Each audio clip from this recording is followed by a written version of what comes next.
Put down that camera and strap in. It's time for a new episode of TOGCHAT Live. Get ready for 60 minutes of wall-to-wall photography, including photo news, tips, and your photography questions in real time, with answers from your host, Olympus Visionary Joe Edelman.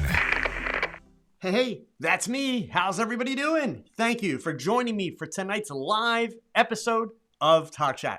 I'm your host, Joe Edelman, and before we get going, you know I'm going to ask you, please do me a solid. Let your photography friends know that we are streaming live on YouTube right now. As always, gang, Facebook, Twitter, those are the fastest and the easiest ways to get the word out. You can go ahead and you can click that share button right down there underneath the video, or you can share the link tog.chat/live. I'm going to go ahead and I'm going to drop that into the chat window there for you so you can go ahead and copy and paste that if that's easier. And we've already got a lot of people in here from all over the world. Nick's here from Maryland. I got Phil in Dallas, Texas, FN89 from Ottawa, Alvin's here, John in Bloomington, Illinois, Eric from out in Ohio, Beverly from Ohio, Guy from New Zealand. Hello tomorrow, Guy. Listen, please, let me know you're here. Let me know where you're from. Say hi, leave a comment. It's always cool to see where people are tuning in from. All right, so tonight's going to be a little bit different, gang, right? So let's go ahead and let's dive in to tonight's.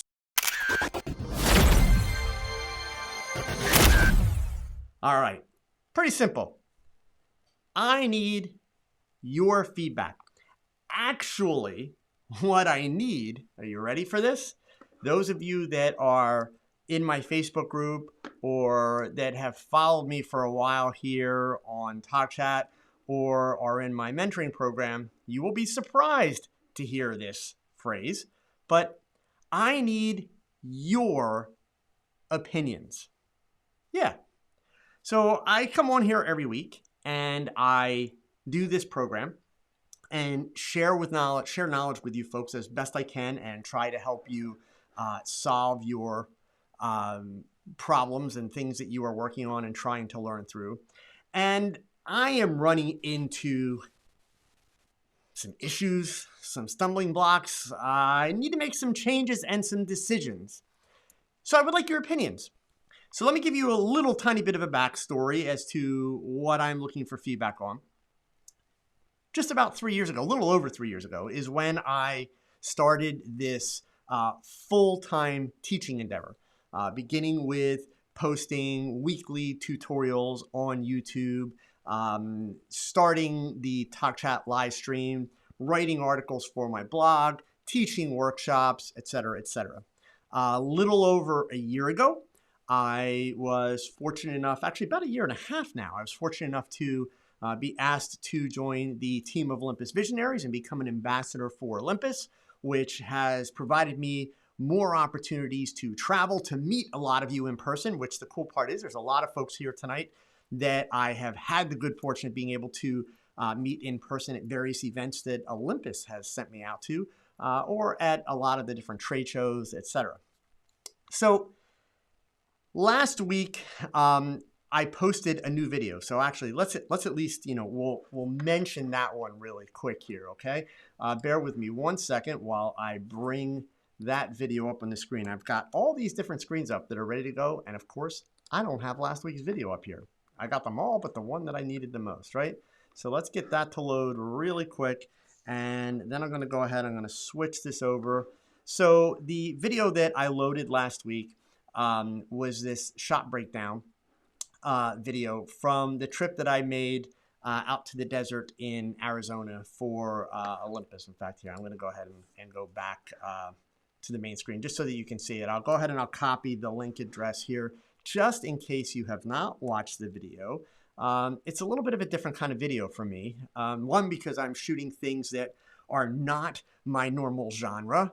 And two, because I really tried to walk through the entire experience and give you a piece-by-piece breakdown of why I did what I did and some of the mistakes and stumbles that I made since I was shooting in a genre that, was not my normal thing. And in the comment section of the video, I pinned a question, and that was, hey, do you want to see more videos like this? And overwhelmingly, there were two responses that came back. One was, yes, lots more. And then the other one was, we really prefer these tutorials over TOGCHAT. So that brings me to the dilemma that I'm trying to sort through, okay?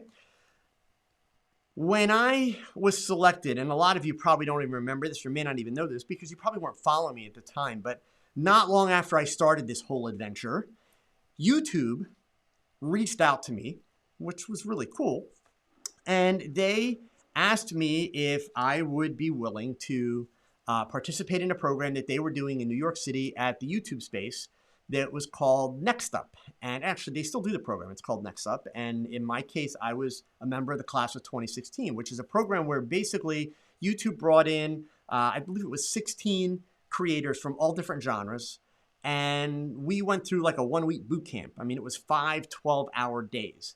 And this was right at the time live streaming was becoming a thing on YouTube. They had just launched it. They were really just kind of getting behind it and getting it started. And believe me, they pushed us pretty solid. They really believed in the future of live streaming, et cetera, et cetera, et cetera. And of course, we all know there are people like the Northrups who, do their live streams, tons of viewers, et cetera, et cetera. So it's a thing. It's got a place, et cetera. For me, I started out doing TOGCHAT in addition to doing the tutorials. And believe me, that's a stretch because that's like 1 day a week prepping a TOGCHAT show and then spending the rest of the week trying to get tutorials together. And you have to remember that since these are photography tutorials, most of them require that I actually go do a shoot or multiple shoots to be able to have images to illustrate the techniques.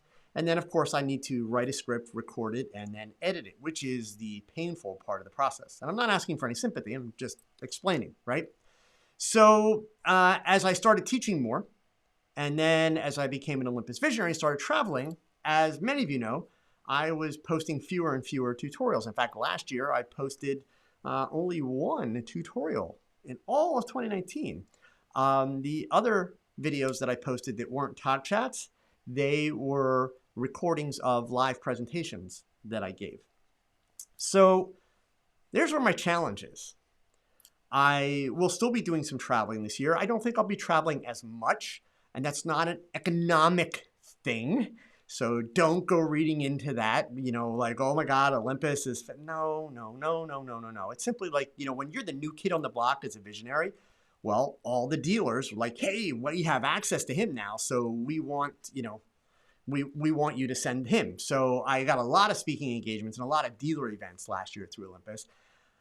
They haven't told me yes, no, or otherwise, but I don't expect because their fiscal year starts in April. So I won't get a lot of bookings, picking up until then, which is how it was last year. But I don't expect it's going to be as busy. So, as I'm looking forward to this year, I'm trying to figure out how do I do the balance. I've got a Facebook group, which I try to do weekly image reviews in there. And unfortunately, that Facebook group is pretty much like Deadsville when I'm not there. I've got a lot of people that love the tutorials. And then I have you folks. The reason why I didn't advertise TOGCHAT today, you might have noticed there were no social media posts about TOGCHAT today.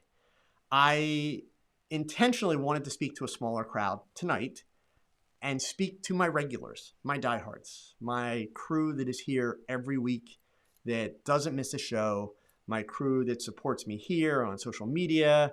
Some of you are in my mentoring program. Some of you I've met along the way. So I wanted to talk to you folks and be able to kind of share this information with you, but also ask for some feedback with regards to what provides the most value to you from me. Because I realize there are other options, and I'm sure in many cases some of you, watch other channels and maybe not religiously, but you check in other channels, you read the photo blogs, et cetera, et cetera. There's lots of good information on the internet. And then, of course, there's the sky is falling information too, right? But there's lots of stuff out there. So, I'm really trying to figure out where do I put my efforts and my energy going forward? Because unfortunately, the reality is I'm human.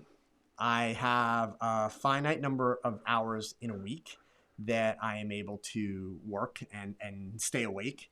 And none of this is a complaint, by the way, because I love what I'm doing. I am so blessed. As crazy as it is at this point in my life to be doing all this stuff, it's amazing. And I owe that to you folks.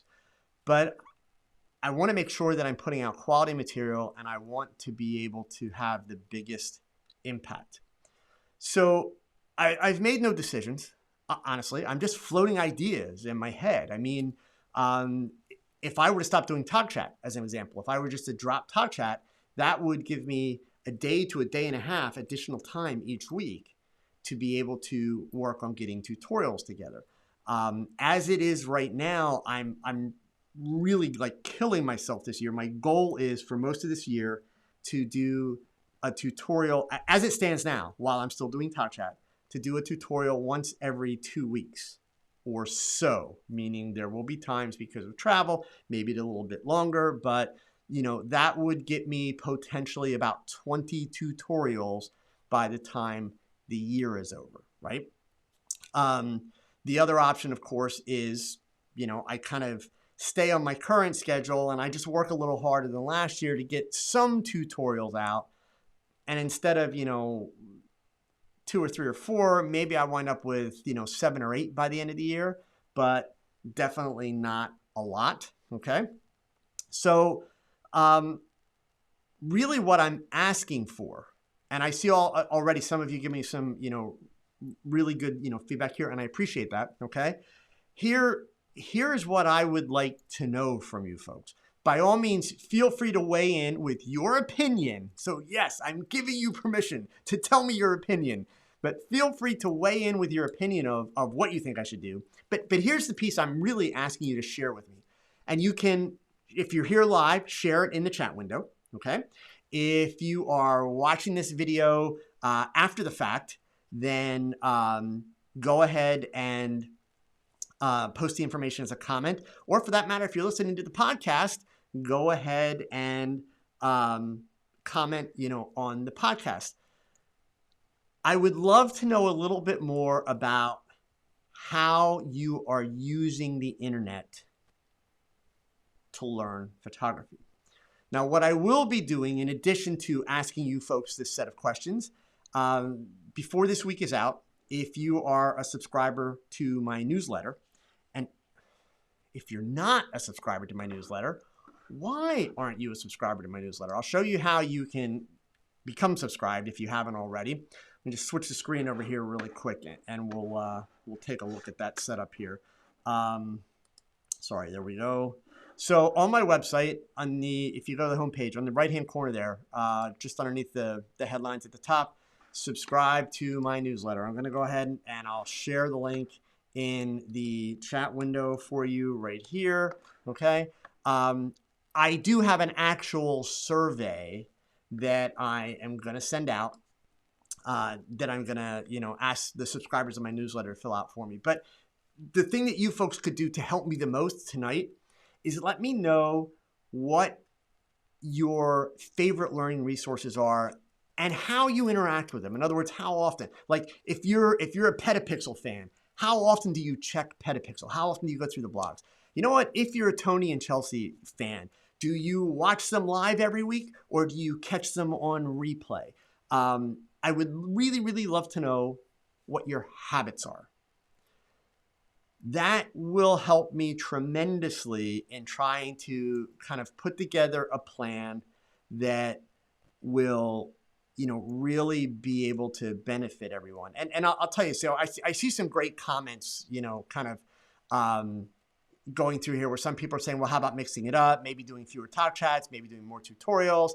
And believe me, I knew this would be the case. So that's why I said I have not made up my mind about anything, folks. Don't think that, I'm going to suddenly announce tomorrow that I'm dropping TOGCHAT or something like that. Nothing is happening along those lines at all. It's just simply a matter of I do need to make some changes so that I can produce the content a little bit more consistently and so that I'm not kind of constantly scrambling. Because I'll be honest with you, right now I'm scrambling like crazy. And what I've done, which I'm really happy with, so you might notice like the set changes here.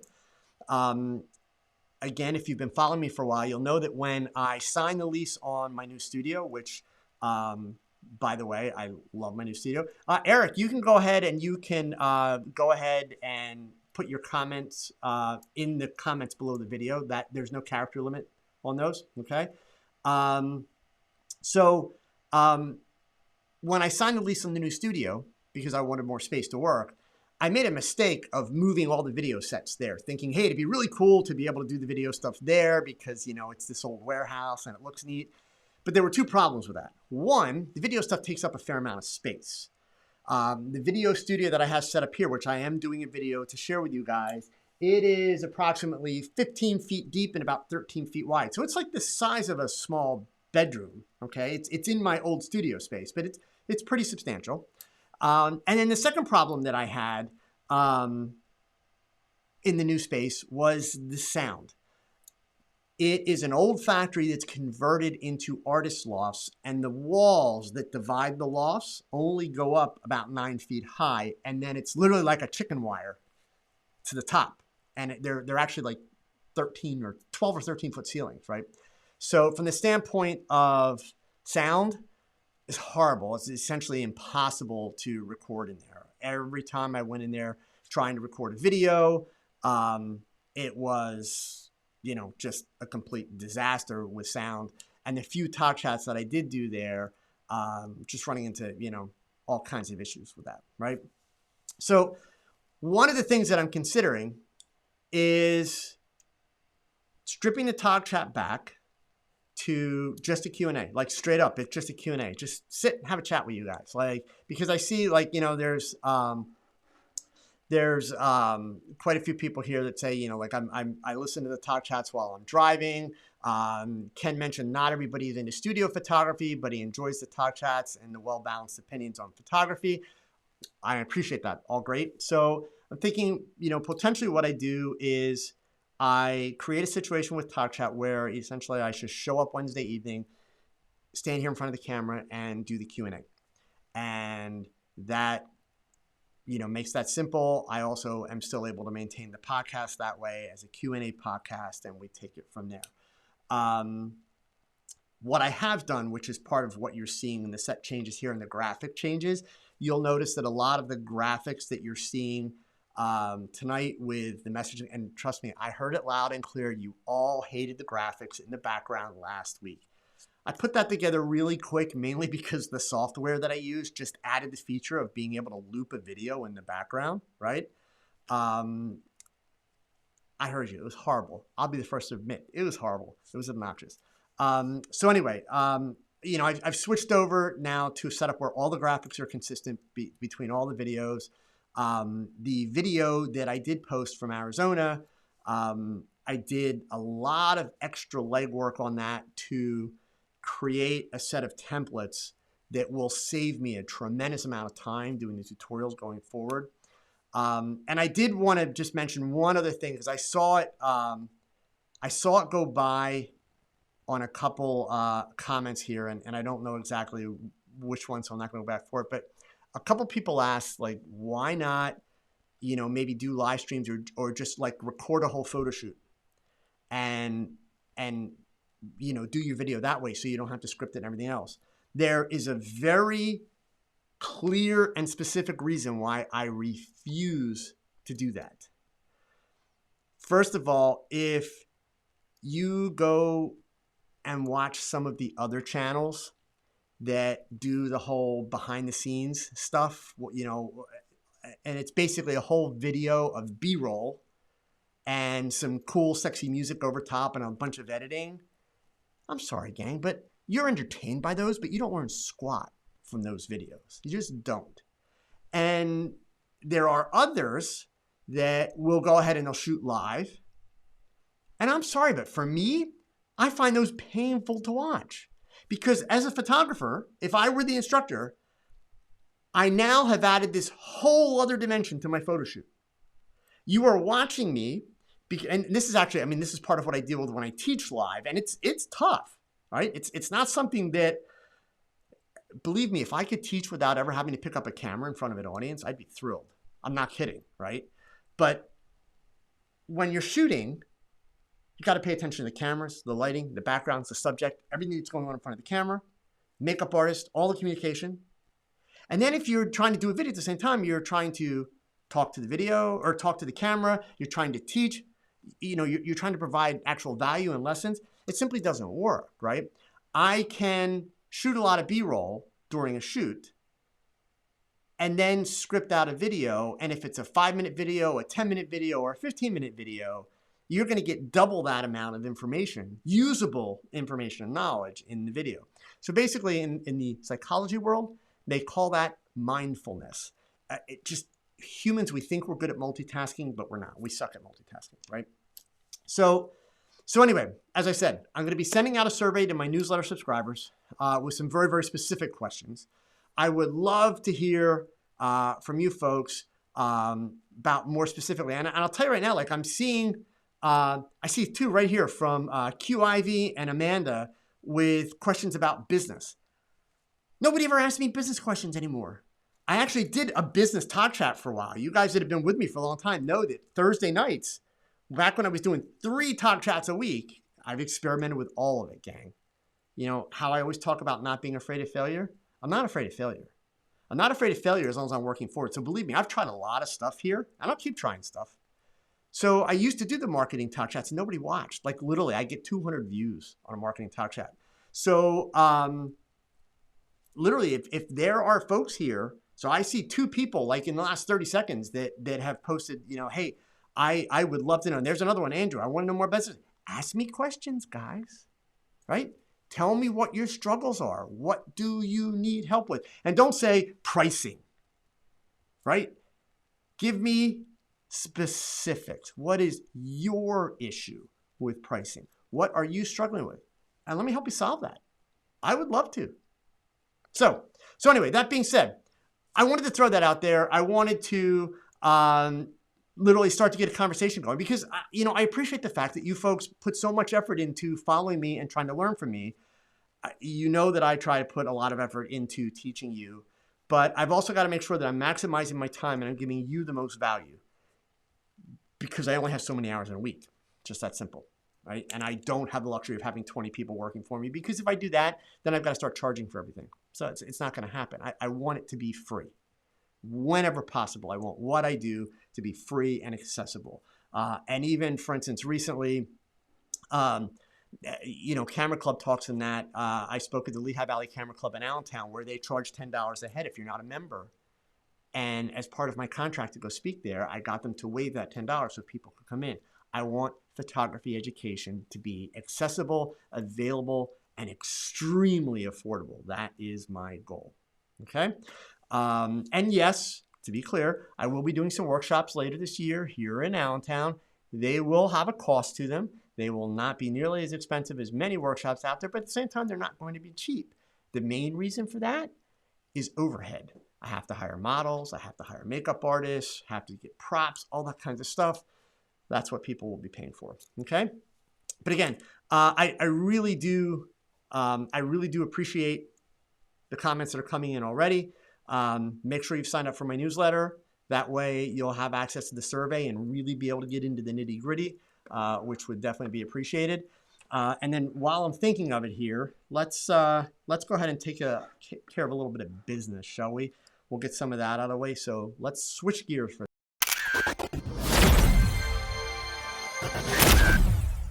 All right, so what I want to do is I got a couple cool things to show you, but I want to catch up on some stuff that's going on with my website and everything. So we'll get this out of the way, and then we'll dig into our Q&A for the night, right? So let me just bring up the web browser again. So I showed you guys this a moment ago when we were talking about the website and the newsletter. But if you saw the video, with the shot breakdown from Arizona in that, it's also worth noting, and I'm going to start doing this as we go forward now, when I do videos with images and when I post images on social media, which means if you follow me on Instagram, the beauty shot that I posted yesterday, I will be posting it on Flickr later tonight. I'm going to go ahead and start posting the full resolution images for everything that I show to the world on my Flickr account so that you have access to that. I will continue to remind people about that because I am confident that there will be times where I'm going to forget to remind people when I post stuff, hey, you can go see the full res on Flickr, right? So you might want to go ahead and bookmark, or if you have a Flickr account, make sure you follow my Flickr profile, and then that way you'll be notified. So that's first piece. Second piece is my speaking schedule. And I want to mention this because I got booked for a really, really cool event that I want to tell you about. So first of all, I finally have all the details online for Imaging USA, which is coming up in 2 weeks. So it started out, I wasn't doing any speaking. I was just going to go because Olympus is not going to have their booth there. Actually, a lot of camera manufacturers don't have their booth at Imaging USA, unfortunately, because of the CES show that's happening right now in New York, or excuse me, in Las Vegas. So like Nikon doesn't do imaging, and some of the ones that do, they have really, really small booths, like Panasonic, Sony, their booths are really small. Canon's booth is much, much smaller than what they have at like Photo Plus and WPPI. So it's scaled down a little bit. So I thought I was just going to go and attend. Turns out now I'm going to do 3 talks. These are 3 really quick talks, but they're 3 talks. So on Sunday the 19th, so this is in Nashville during Imaging USA, I'm going to be doing a demo at V-Flat World's booth. The folks that make the V-Flats. And that really cool backlighting technique that you guys really love that I do, I'm going to demo that. It's a 30-minute demo. So if you're at the show, 1:30, don't be late, right? Because they give me a 30-minute window to do this demo, show how I set the V-Flats up, how I light it, how I make all my choices. And then right after that at 2:30 on Sunday, that'll be the 19th, I'm going to be doing a creative portrait lighting with continuous LEDs. And it's all Savage LEDs, and we're going to use the RGB Pro light wands. And I'll be doing that at the Pixel Connection booth, okay? And all the information's here on my website. And then on Monday, the 20th, also at Imaging USA, I'll be doing another demo at the Pixel Connection. Big light from small LEDs for creative portrait lighting, which is using the flexible light panels, flexible LED light panels from Savage. So, and we're gonna do some kind of really cool, fun stuff, and also mix a little bit of LED and strobe together all at the same time. Then, this is the big one that just got booked. February 12th, I'm going to be in New York City at the New Yorker, I think it's the New Yorker Hotel. Actually, I should know the name of the hotel, shouldn't I here? I am going to be a speaker at the Depth of Field Photography Conference that is sponsored by B&H Photo. So my information is not on their website yet, because this just got confirmed this morning, okay? So I'm really excited to be announcing this. But you can find the details on my website, including all the registration information. I will go ahead and I will link to you. But here's the cool thing for all of you. Everybody always asks, but will it be recorded, Joe? This will be live streamed around the world for free. And if you're close to New York, you can attend this event for free, okay? This event, they hold it, let's see, where is it? It's at the New Yorker Hotel, which is kind of like around the block from where B&H is, if you've ever been in New York. They have actual hands-on shooting experiences. They have a whole vendor trade show, really, really cool stuff. But make sure you'll notice here on the screen, you can register now to be there live, and you want to register sooner than later because as they add speakers, it's first come, first serve for, being able to attend the different talks. So that way you get notified. It's like for me, for instance, I'm not on the website yet. If you want to watch the live stream, you need a special, passcode to be able to get into the live stream. RSVP for the live stream. It takes you through Eventbrite, and then that way you'll also be notified as the different speakers come on board. It's an awesome event. If you go to the link, I put the link in the chat window here. If you go to the link, you scroll all the way down to the bottom of the page, you can actually check out the talks from last year. Watch the videos from 2019 so you can see who some of the speakers are, okay? Right now, there's some big names that are already lined up. These 2 guys, by the way, if you don't know Greg Gorman, if you don't know Mick Rock, come on, you're missing out, right? In fact, Mick Rock is a guy, I talk about one of his photographs a lot. Whenever somebody, if you see me talk in person, or if you watch enough of these talk chats, and somebody talks about separation from the background, and I talk about two very, very famous album covers, one of the Beatles, one of the band Queen, that are the four floating heads with no separation from the background. Mick Rock is the photographer that shot the cover for Queen, the Bohemian Rhapsody album, okay? So really, really cool stuff here. So anyway, make sure that you check those out.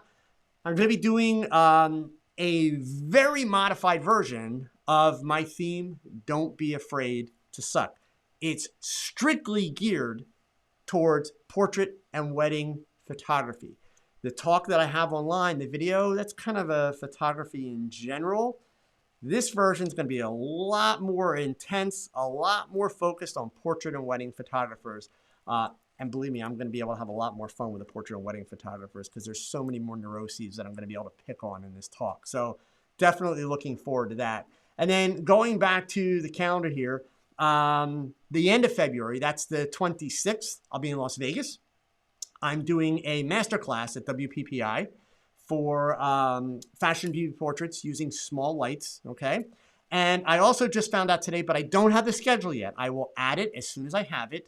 I will be doing portfolio reviews at WPPI in Las Vegas. They started doing these this year at Photo Plus, and that, like, actually at the trade show, where you could go to the trade show, you get a 15-minute window to do a portfolio review with a well-known photographer, et cetera. It's all got to be scheduled. I'm sure there's probably a price. I have no idea what it is. We don't get that money. But I did agree to, I think it's 6 or 7 time slots that I'll be doing between Wednesday the 26th and Thursday the 27th. So as soon as I get that information, I will, include that. And then in March, I will be down in Florida for the Florida Camera Club Council event. I'm going to be the keynote speaker there and doing a workshop as well as a whole bunch of other stuff that's going on. So a lot of cool stuff coming up on the speaking end of it. I was not expecting quite so much to happen early in the year, so hopefully I'm really wrong about all the speaking opportunities for this year, slowing down, but at least, we're off to a good start as far as that goes, okay? So let me just make sure now. I shared with you, I shared with you the depth of field thing, so you got that information. Oh, also, too, if you haven't been following me on Instagram, I don't know why, please do, but a new shot went up yesterday. The reason you should follow me on Instagram is because I actually teach lessons on Instagram, right? So anytime I post a picture, if you, do the swipe right, there's going to be behind the scenes pictures, there's going to be lighting diagrams, there's going to be all the tech info, that kind of stuff. And then, as I said, from this point forward, I will also post the images that I put up on Instagram on Flickr, so you can go check out the full res images. This one that I posted yesterday, I will get it up on Flickr later this evening. So if you check in tomorrow, you'll be able to see that. So that way, you can actually learn a lesson. Every one of these posts that you're seeing on my Instagram wall, there is a full story on, how it was done, why it was done, what was involved. Like, this was a shot that I literally did in the lobby of an office building and used a painting on the wall to make the background, just threw a blue gel at it. And I didn't have a beauty dish with me, so I used a Godox 8200 and put a Magmot upside down and use that to create a beauty dish kind of light like you see here. So all of that information is on my Instagram channel. So when I'm not getting tutorials out, I'm still giving you lessons on Instagram, okay? All right, so that being said, let's move on here and let's get to the thing what everybody is here for anyway, right? And that, of course,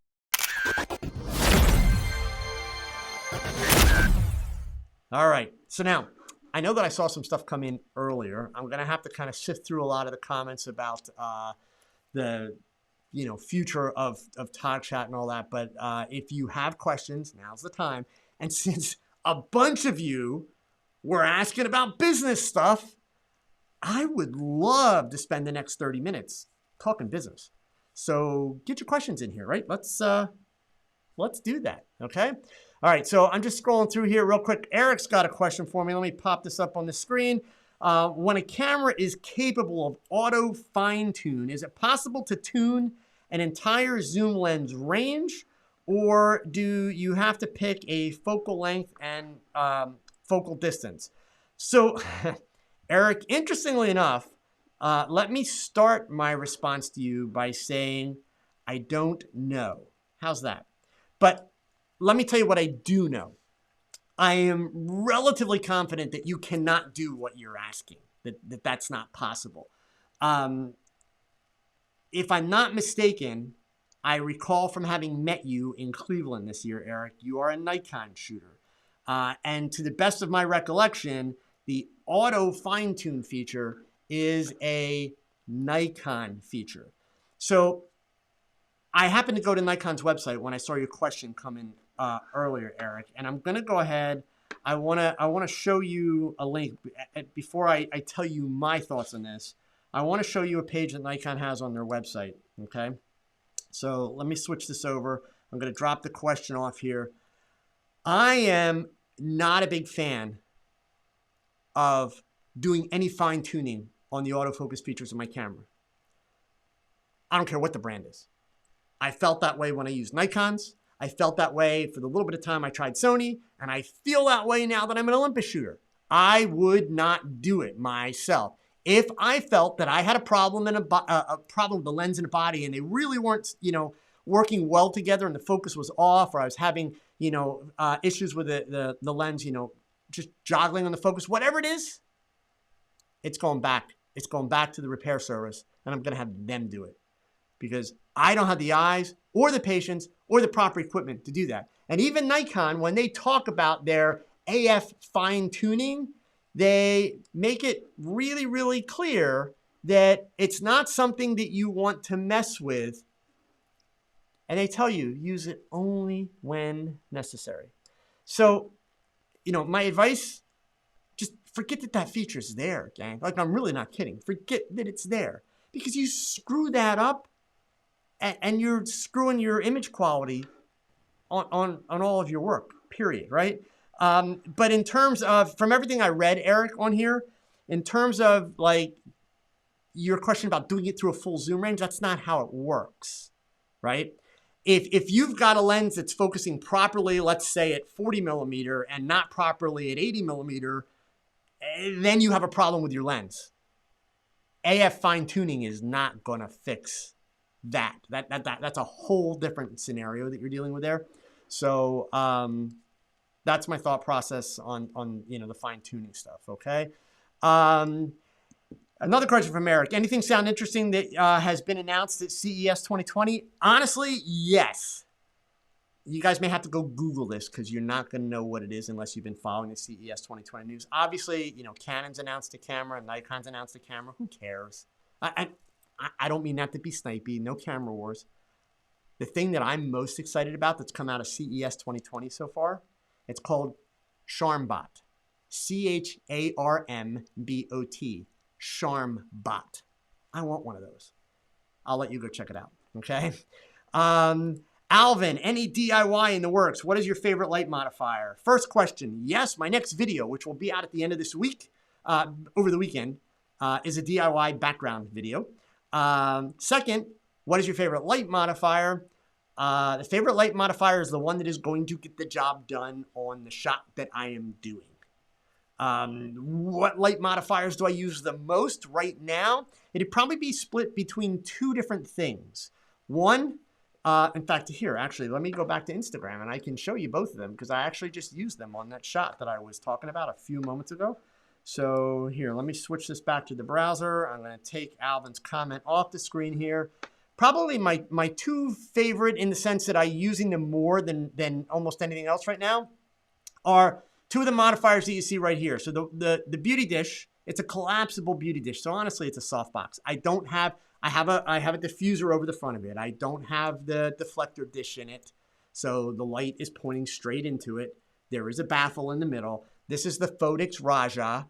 It's the 80 centimeter collapsible beauty dish. And then the V-flats, the white V-flats that you see here, Absolutely love these things. These things are just awesome because they're so versatile, so much you can do with them. I don't know how I got by without them. I used V-flats years and years and years ago because I actually had a supplier where my studio was where I could get them easily. The problem of late, I have no way to be able to get the foam board in a decent size to work with. The guys at V-Flat World solved that problem, and they, came up with a system where this stuff can be broken down easily and shipped, and it's awesome. I absolutely love them. So those are probably my two favorites. A lot of people have asked me if this is an highlighter. No, it's not an highlighter. If you follow me enough and you pay attention, you know that I would never pay the price for a Westcott highlighter. They're too expensive. They just are. This one's made by PhotoFlex. It's called Crescent. It's the Crescent. And the thing you have to understand about using this kind of a reflector, a lot of people have asked, well, which do you prefer? Do you prefer that, or do you prefer the $1 piece of foam core that you talk about all the time? It's two completely different things. If I just need a reflector to provide a little fill light, then it would be the $1 piece of foam core. In fact, right now, the lighting setup that I have here, which I'll be sharing with you guys in a video coming up, there's a light way up above up here so that I don't get, catch lights in my glasses. You can see from the shadowing, there's obviously a light over here that is my key, but there is a piece of white foam cord. So here, if I switch back, let's go back to the solo here. Whoops, that's not the switch that we wanted. Sorry. Let me get back to solo screen. So about 8 inches below my hand. So you can see my hands there. So about 8 inches is below my hands is the top of a desk. This is a adjustable desk, and there's a piece of white foam cord there that's providing fill. The challenge with the Crescent or the Westcott highlighter, whichever one you choose you are going to use, the challenge is that if you get them too close to your subject, they create really distracting catch lights in the eyes. I don't buy that. I don't like that. You'll notice in the shot that I did, they're providing just a tiny, subtle little bit of light. The brighter catch light is still the top catch light, and that's very, very important, okay? So it's just adding a little bit of oomph to the eye. It is providing a little bit of fill on the bottom, softening underneath the nose, etc. But if you look closely, you can see I've actually got it quite a distance away from her face, and it's also out in front of her by about 2 feet. So I'm using it in as subtle a way as possible. I don't want it to be becoming a second key light, so to speak. That's not going to make for good lighting at all. Okay. All right. So let's see here. That was Alvin's question. Let's get back to my questions here. Alvin, also, any recommendation on brands of makeup or body paint for creative portraits?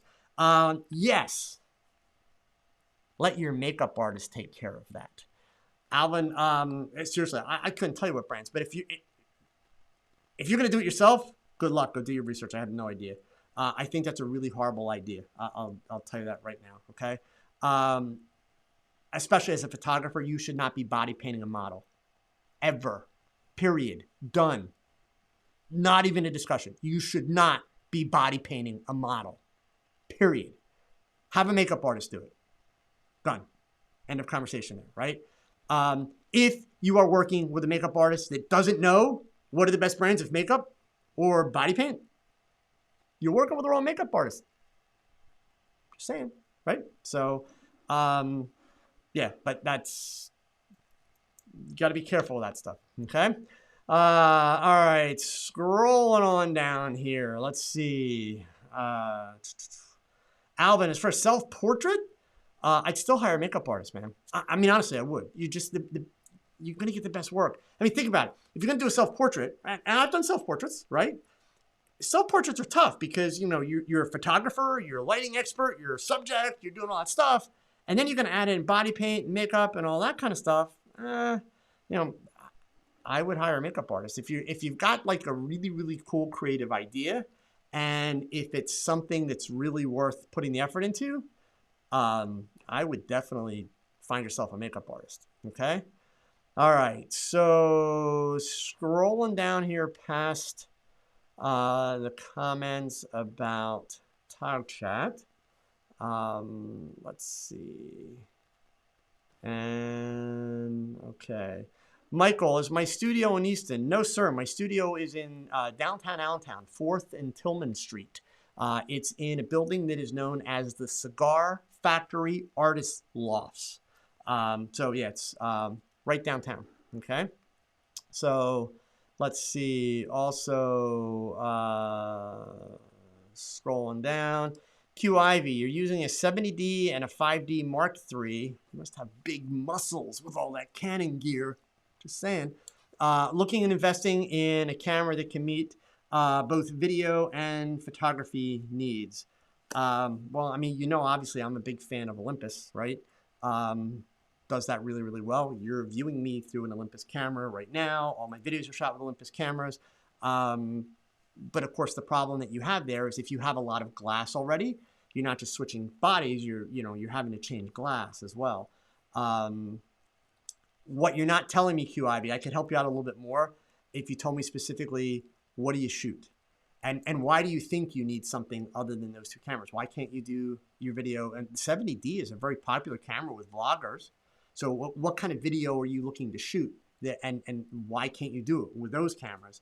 Then I could help you, kind of consider what might you be looking at, okay?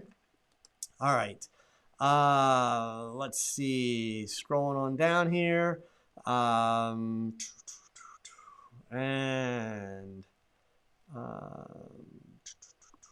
right, you guys got lots of good feedback here. I really, really appreciate that, okay? And I know I saw some questions come in. I just got to get back to the bottom to where they started coming.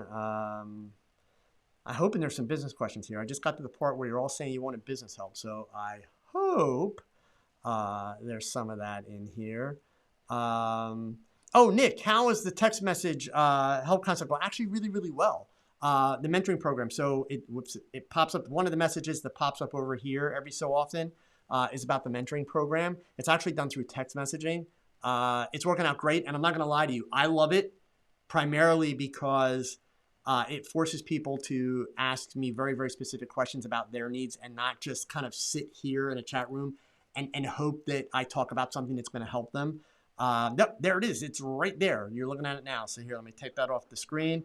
You guys should go check that out. If you check that page, tog.chat/mentor, you will be able to watch a little video that breaks it down, shows you screenshots of how it works. But I've been very, very happy with it. Nobody's been complaining. So yeah, I think it's working quite well. Okay. So let's see. AJ Johnson, I don't see anyone talk about how to break into commercial photography. You can find people who talk about being commercial photographers, but they don't really show you how to start. That's a good point. What I would ask of you, AJ, so hopefully you're still here, you can give me some more information. If I were to just respond to that, it's extremely generic. In other words, I would need about 3 hours and still potentially may not help you. What would be more helpful is if you could give me some information about what kind of commercial photography you would like to do and where you are at in the process. And last piece, what specifically are you struggling with? In other words, what challenges are you running into? Then I can help you, okay? For two reasons I would want you to do that. One, it gives me more specifics so I can kind of laser focus what's going to have the most impact. Two, hearing those things from you also gives me a sense of, are you approaching it the right way? In other words, are you using the right thought processes to actually give yourself a chance to be successful? A question like this, while there's a lot of value to dealing with that as a topic, that's extremely broad. That literally could be about 6 hours worth of videos, which I'm not doing. Sorry, not happening, right? But the point is, yeah, it's a very, very broad base. So if you give me a little bit more detail, I'll gladly dive in, okay? All right, let's see here. Adam, for those of us that cannot attend your workshops, what can we do to make this worth your time and to continue on? Adam, keep keep watching, keep attending. Help me with feedback so that I am providing the most value. I'm not kidding. Like, to me, it's devastating when I realize that people are basically just watching YouTube and that's their photography. Now, look, I get it. There are some people, they don't have the time and they may not have the resources, and that's as close as they can get to photography. Ironically, those aren't the people that I'm frustrated with. The people that I'm frustrated with are the people that have the resources, don't make the time to actually go out and shoot and practice and improve, but they make the time for YouTube instead. Okay? That's the thing. Everything I do, I'm honestly trying to hedge my bets so that I'm not enabling that behavior whenever possible. So anyway, that's what makes it worth my while. My goal is to truly have an impact. Okay, that's my goal. So, Kim, what live stream video software am I using now? I am using Ecamm Live. So you have to be a Mac user to use that. It's ECAMM. So 2 M's. Ecamm Live. It's awesome. I have used several different softwares in the course of exploring this live streaming world. I tried OBS, which is the open source free software that's out there. It is incredible software. It is very powerful. It is extremely clunky. Not a lot of shortcuts. Takes a lot of work to really get it set up and make it do the things that you need it to do easily. I was a Wirecast user. Wirecast comes from the company named Telestream. I was one of what they call their pro users, like $1,000 worth of software. It sucks. You can quote me on that. Telestream is a horrible, horrible company. You have a problem with a software, doesn't matter what the problem is. You fill out a tech support, you send it to them, and they tell you, rebuild your show. Rebuild your show. Every problem, it's rebuild your show. They never have a solution. The problem with rebuilding your show, basically it's creating a new show file. That could take you hours, depending on what you've got into the show. And they just tell you do it over and over and over again. So yeah, their software is buggy. Their customer service or tech support, it's simply horrible. For $1,000 for a license, they should be tripping over themselves to improve the bugginess of that software and to help you. It's great software in terms of its capabilities, in terms of what it does. And it is, Wirecast is Mac and PC, both, but horrible, horrible customer service, and it's expensive. So, and then Ecamm Live is like a fraction of the cost, The developers, the guys that actually own the company, are very accessible. They have a Facebook group. They answer questions. They're very available. They put out lots of upgrades. In the short time that I've been using the software, it's gone through major, major, major improvements. So as long as you're a Mac user and can use it, I highly recommend it. It's awesome. Absolutely awesome. Okay. Let's see here. Scrolling on down. QIV, you should get a Flickr account. Yes. There's a lot of value. And believe me, guys, I don't get anything from that mention of Flickr or any of that. I spent my own money and got the Flickr Pro account. There's a lot of value to Flickr. There really is. Okay. And let's see here.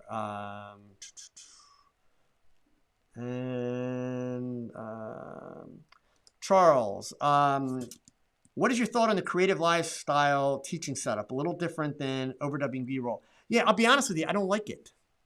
So now I'm gonna get myself in a lot of trouble because Creative Live is really popular. So let me back up a little bit.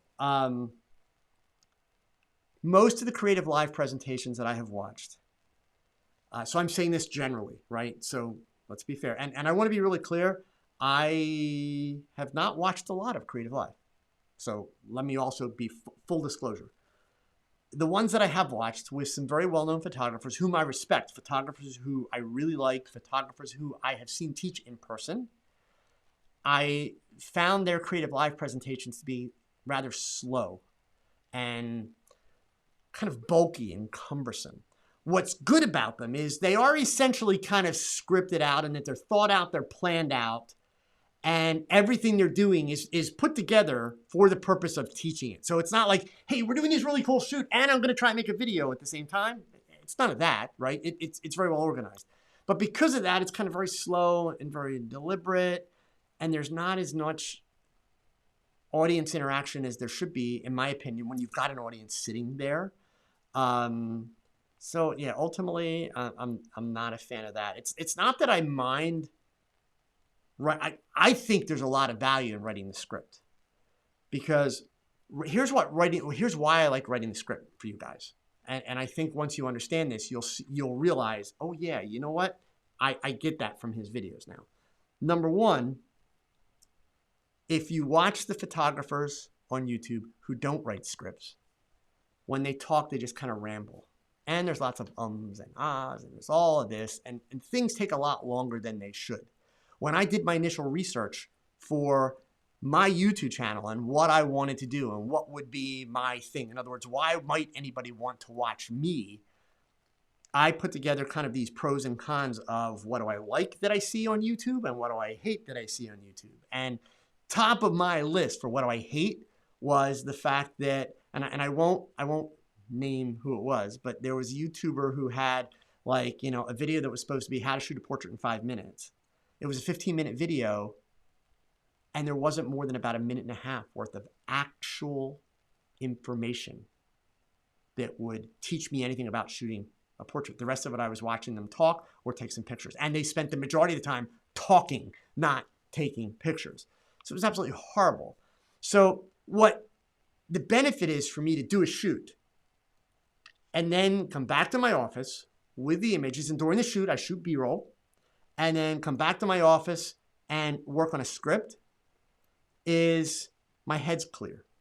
I don't have a model that I'm talking to. I don't have a makeup artist that I'm talking to. I don't have a camera in my hand. I'm not trying to create pictures.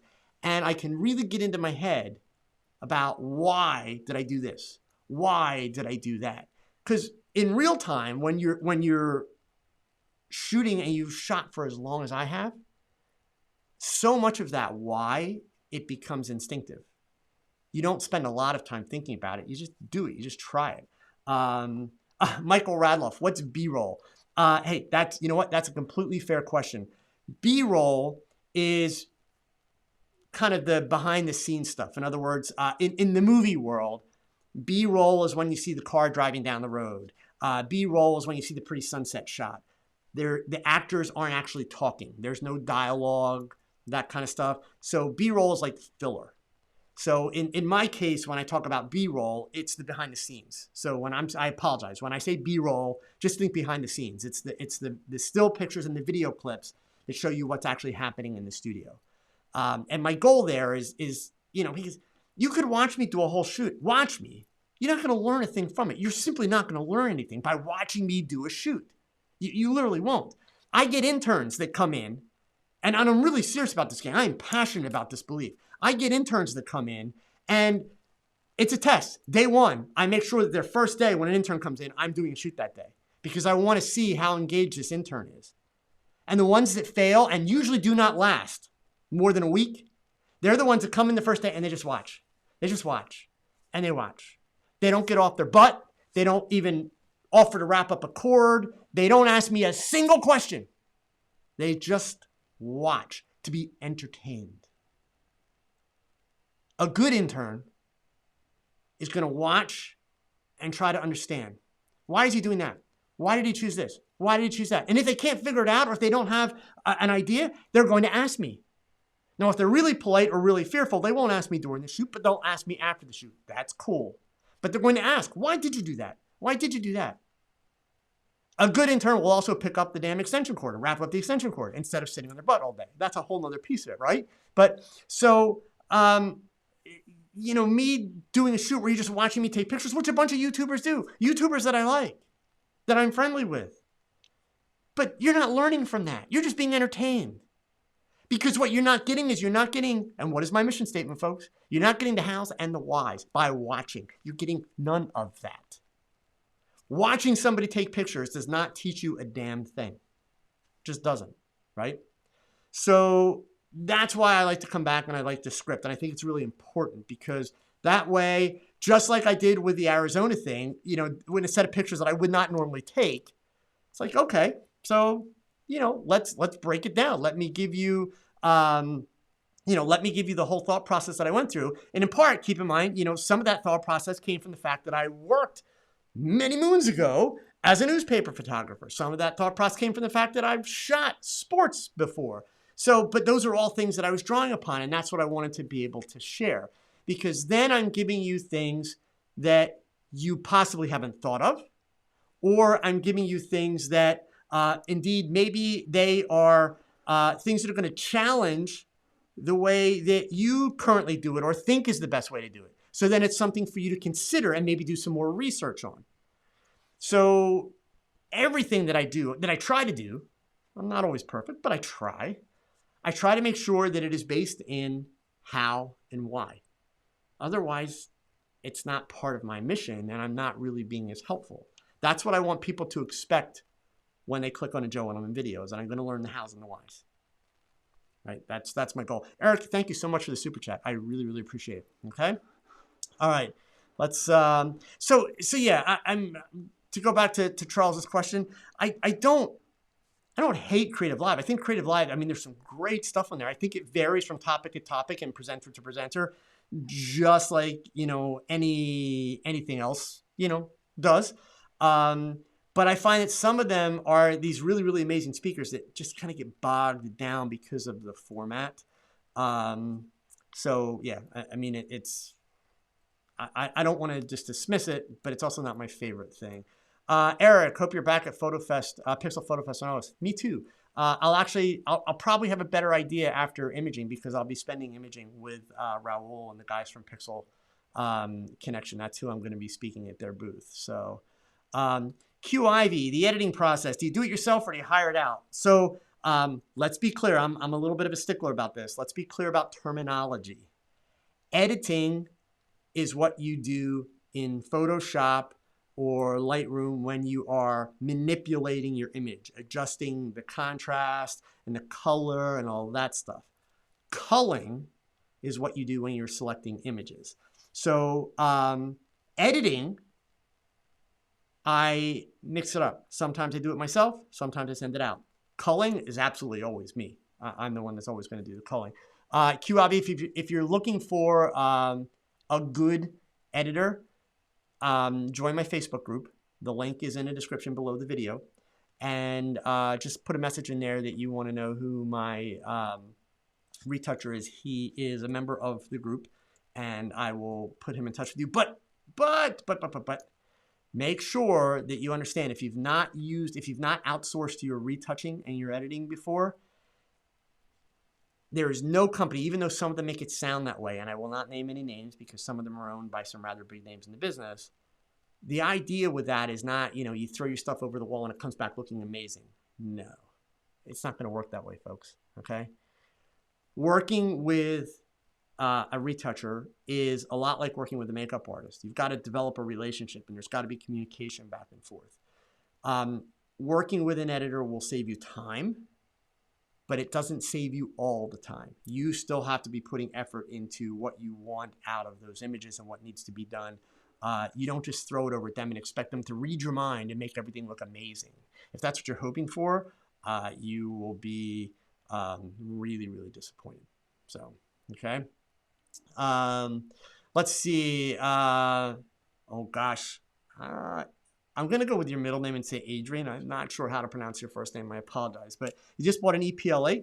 Very cool. Neat little camera. Which pro lenses from Molly would be a good choice for portraits? Well, to be honest with you, since that camera's so small, I don't know that I would actually buy a pro lens.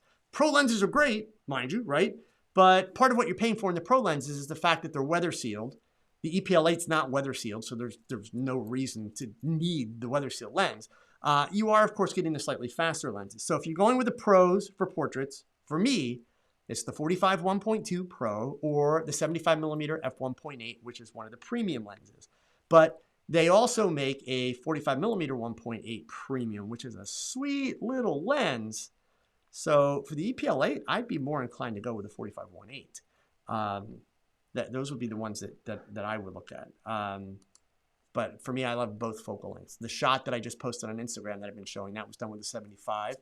I probably use the 45 the most, but I'm not gonna lie, the 75 is just, it's a great lens. I love it. So it gets a fair amount of use for me, okay? So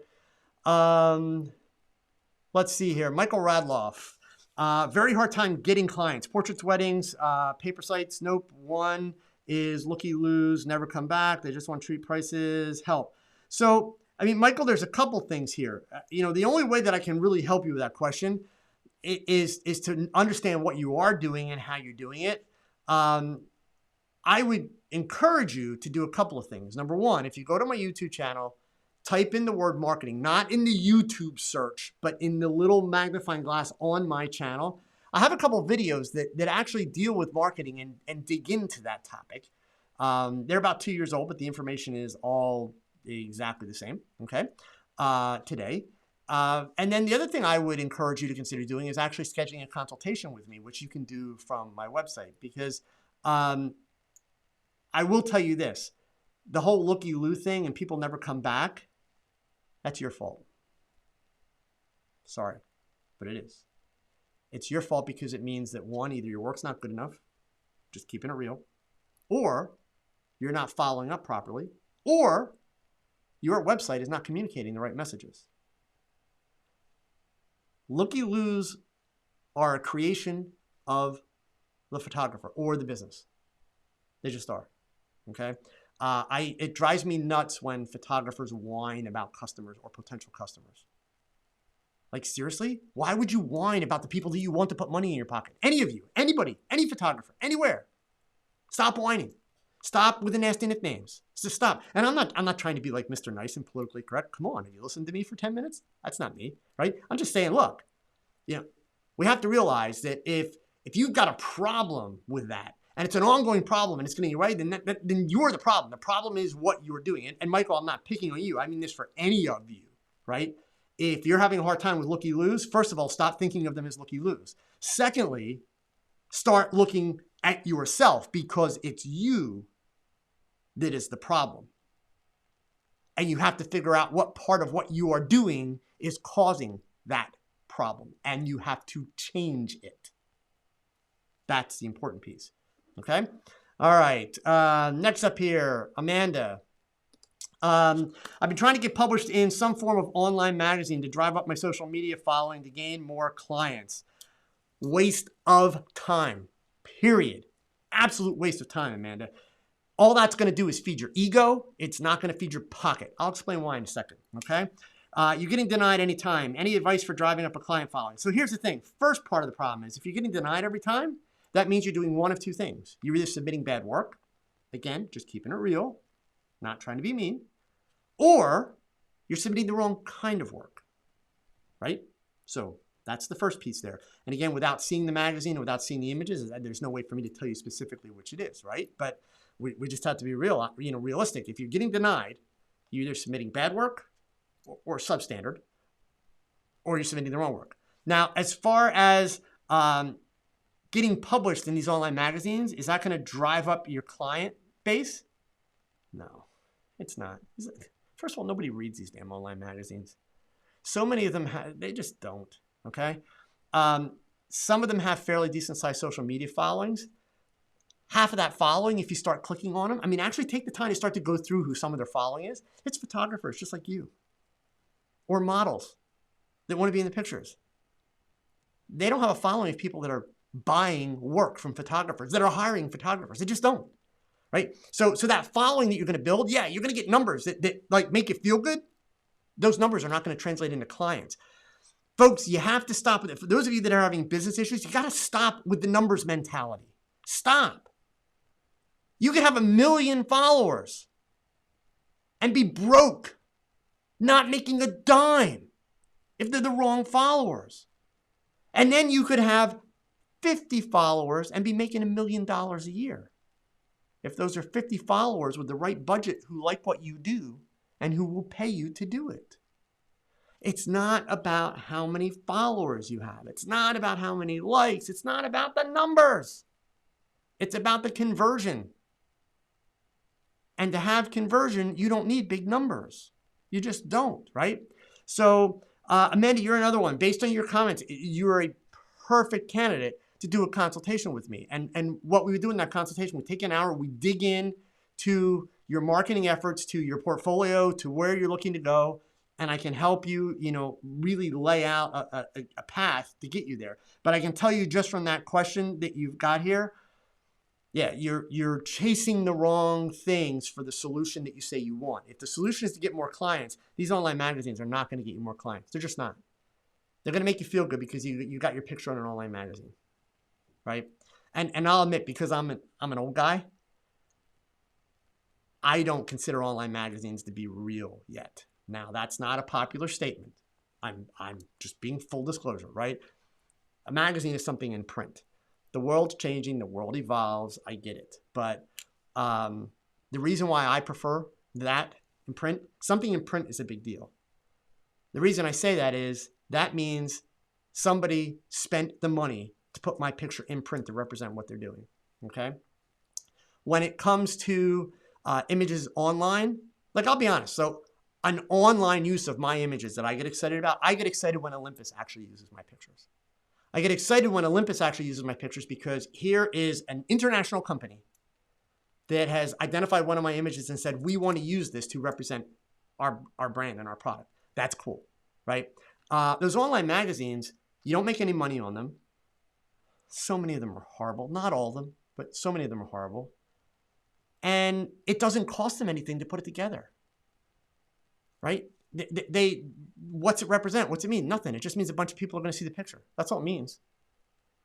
But there's no brand behind it. There's no company behind it.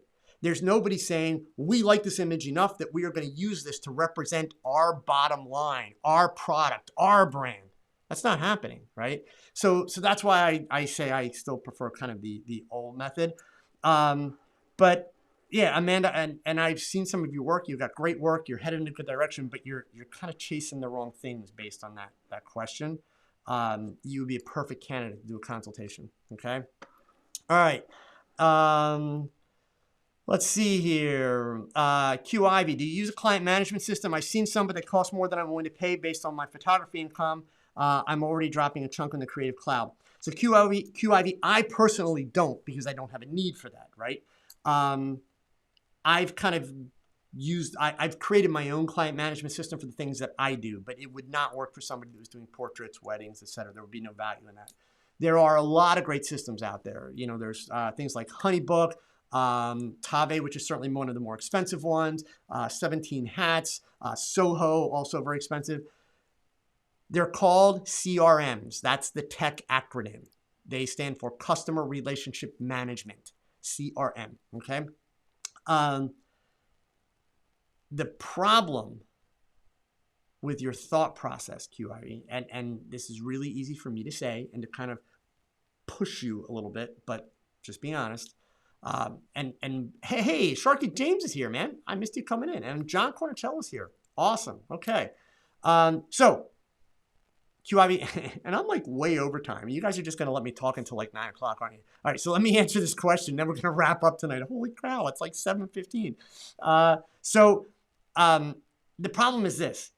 If you are finding, and I'm not trying to be mean. Again, I'm being honest, folks. I'm trying to keep it real for you folks.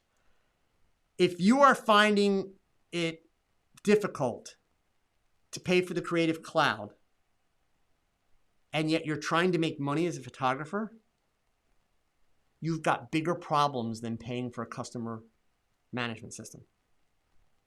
You just do, right? Because let's just say that customer management system costs you $100 a month. None of them cost that much, but let's just say it did. So that's $1,200 per year, $1,200 per year.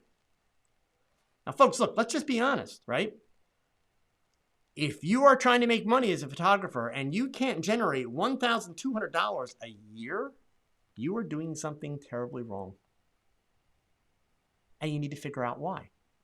So when we flip that script around, that customer management system is not that expensive, and that's not really where your problem is, okay? So the good part is they don't cost that much, but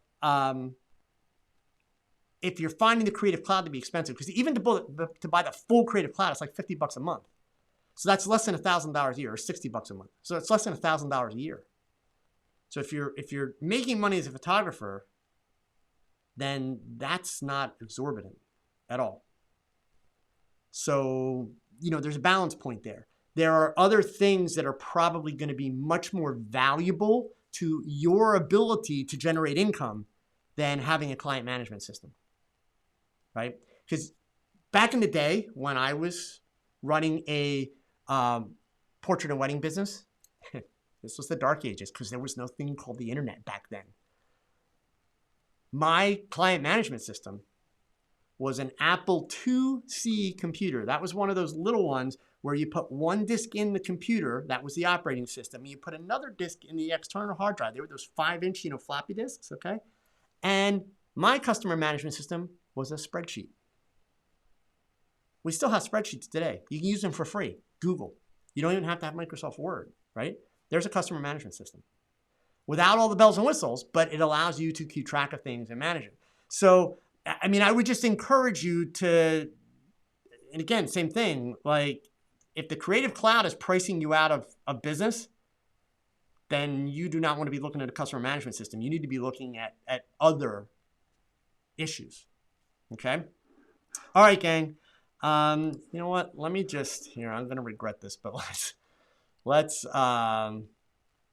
just scroll down here a little bit.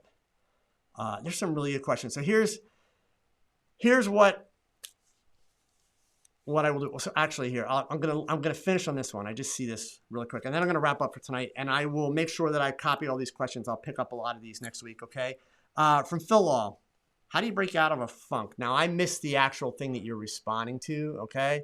But what I would encourage you to do is, for starters, go back to my YouTube channel. Okay.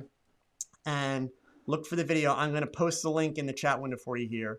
It's called Don't Be Afraid to Suck. All right. Start with that video. There. The link is in the chat window. I think that you will find some things in that video that will help you tremendously. Okay. All right. So, and then FN89, last question. This is a really easy one. It's in every one of my Instagram posts. Go to Instagram, check my post. It's the last thing. It's called Set a Light 3D by Elixir Software. It's a German company. Awesome piece of software. Highly recommend it. In fact, since I'm such a nice guy, if you want to buy it, you can save, whoops, let me get that back. You can save 15% by using this discount code when you check out. Okay, this is for Elixir Set Light 3D, and the code is, whoops, we got code twice. There you go. There's the code that you use to get 15% off. Okay? All right, gang. Listen, that being said, I'm going to sign off. Remember, if you have not subscribed to my newsletter yet, please do. Link is in the description below the video. I got a survey that's going out this week. I would really like to get as much input as I can on some of the forward-looking direction so that we really maximize how we can get the biggest benefit. And even, and looking at some of these business questions that came in tonight, maybe it's a matter of I'll switch the topics up from 1 week. 1 week will be a marketing talk chat. The next week will be, a shooting talk chat, etc. So again, I'm looking at a whole bunch of different ideas and a whole bunch of different directions that we can go. So I will have a survey that I'm going to send out to my newsletter subscribers where I'll be looking for a lot of input and feedback with some very, very specific questions. So that being said, gang, as always, I appreciate you spending a Wednesday evening with me. And I appreciate all of your support. It is greatly appreciated. And please remember, whatever you do, these words are the words that you need to follow. Thanks for watching another live episode of TOGCHAT. Now, pick up that camera and shoot something, because your best shot is your next shot. So keep learning, keep thinking, and keep shooting. Adios.